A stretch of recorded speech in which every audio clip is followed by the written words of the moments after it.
Hi, I'm Carly from Soundsight Studios, and today I wanted to come down into Austin, Texas and talk to people on the street about what do they know about tarot.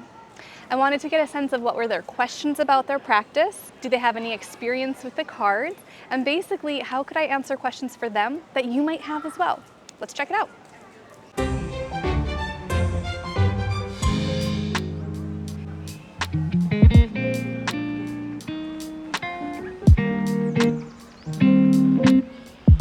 I guess what I know is that somebody typically has a deck of cards, and then you might have questions that tend to answer those questions using those cards. And then there's a few different ways, I guess, of doing it, depending on the question or the reading. That's actually a really good description. I would add to that tarot cards do not provide answers. They offer ideas. And from those ideas, a person's mind will have an understanding or find an answer within themselves. If the individual is working with a professional reader, then the conversation those two have can help find those answers and understandings.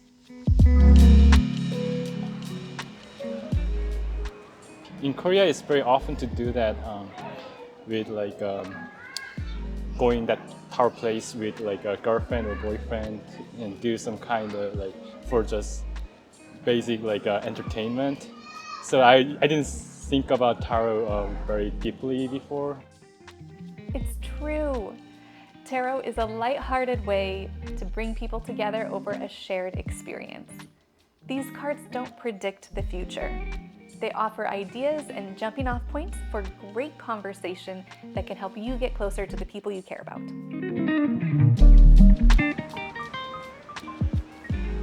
That you might know more than they think you would know, and that they're actually communicating with someone from the other side, maybe, I guess. There can be some overlap between the world of psychics and tarot card readers, but these two things are not always connected. For instance, in my practice at Soundsight Studios, I'm not a psychic, I'm not a medium.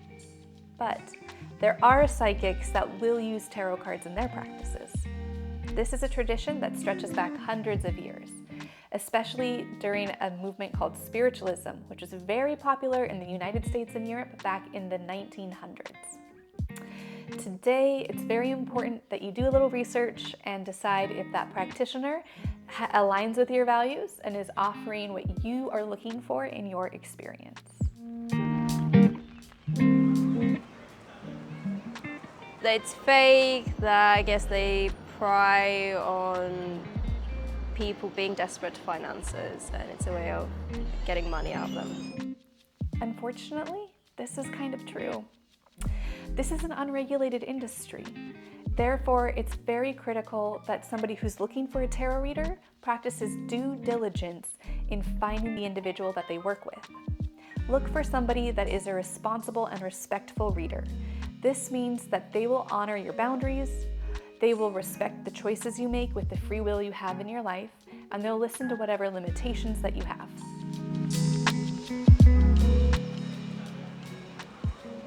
Being vulnerable, I guess, being in an environment that you're not really sure what will happen or you might get triggered, I guess is a good one, that people are scared to sort of go with. This is very true. Personal and sensitive topics often arise during a reading. A lot of clients will also seek out tarot during a moment of crisis. This is all why it's important to have a trusted professional that can be by your side when you are working through a tough time. They're gonna always be thinking, oh, I'm gonna die or somebody's gonna die from me, and they'd rather not know. Tarot is a tool that asks you to look forward or inward and to face those challenges, the uncertainties, and the conflicts that you find there. A lot of times, the fear attributed to tarot is really just about encountering life situations that are challenging. Think about the last time you went through a breakup. You probably had a sense it was coming, but even with that foresight, it was a tough experience. It's the same thing with readings, and so make sure you're with somebody that you trust and you have the support you need by your side.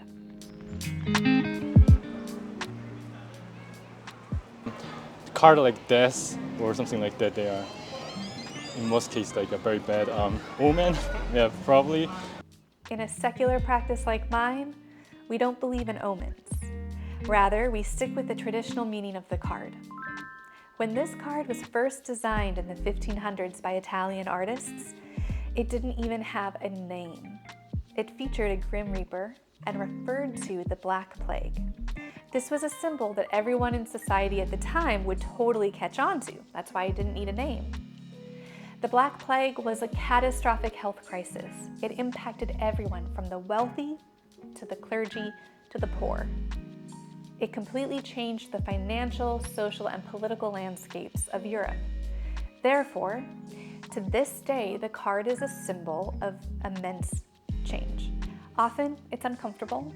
We're usually not ready for it. We're not excited about it, but it happens. And that's just life. And so we figure out how do we roll with it and make it a part of our story.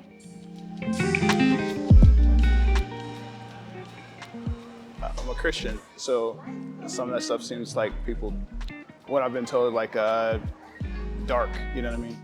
I actually hear this a lot.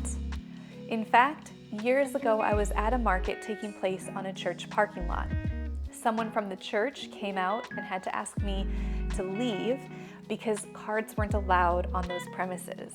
Of course, I respected those wishes, but it was the first time I was really faced with this type of a bias. Here's the thing about tarot cards. They are not innately spiritual. They are just pieces of paper with ink on them. What can make this practice spiritual is what the practitioner puts into their interpretation. Some people, like me, have a fully secular practice. Other people like to integrate elements of mysticism, religion, and spirituality. The cards represent universal experiences that align across all humans. And so you'll notice these cards can apply to many different cultures and work harmoniously with different religions. Make sure that you find a practitioner that's aligned with you.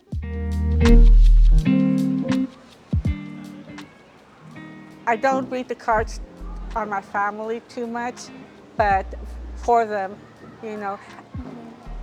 My sons attribute their success because of me. I'm a single parent, but I don't say that to a lot of people because they think I'm going to be a witch or I'm going to be able to do witchcraft on them and things like that. Tarot is often associated with witchcraft, but as you can guess, not every tarot card reader practices witchcraft.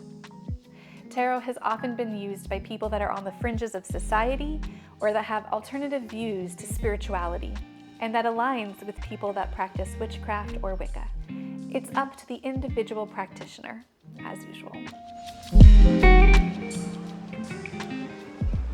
There's some like different explanation for putting card in the forward direction and backward direction, and sometimes it might give like a positive or negative, depends on those kind of side.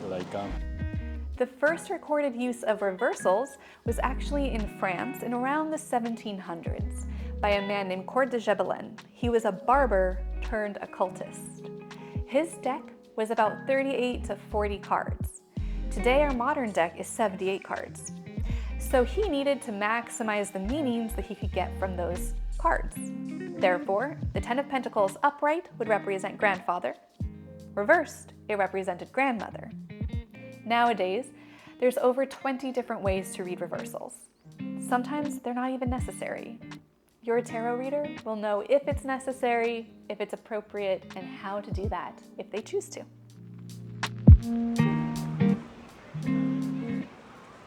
Don't lose faith, don't lose your judgment. It's things that we all go through life.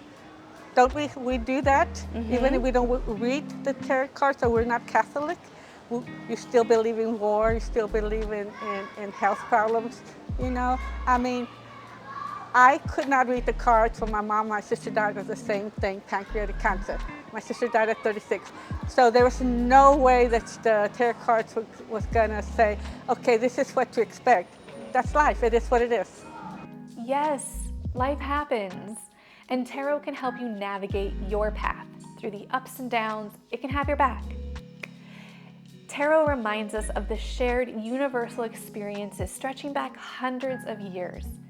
We all grapple with success and failure, with grief, with loss, and with joy. There's a moment for everything in life.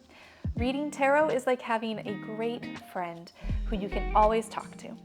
And it's like someone who helps you acknowledge your truth in a supportive and fun way.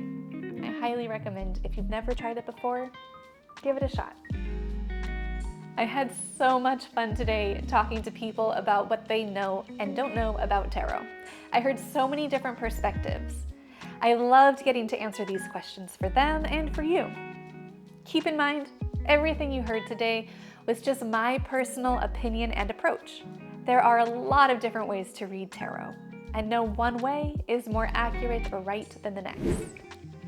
So decide what it is you're looking for and reach out to someone in your local community. Support a small business and get some help and support in this crazy little thing called life. I'll leave it here for now, and I look forward to seeing y'all next time. Take care.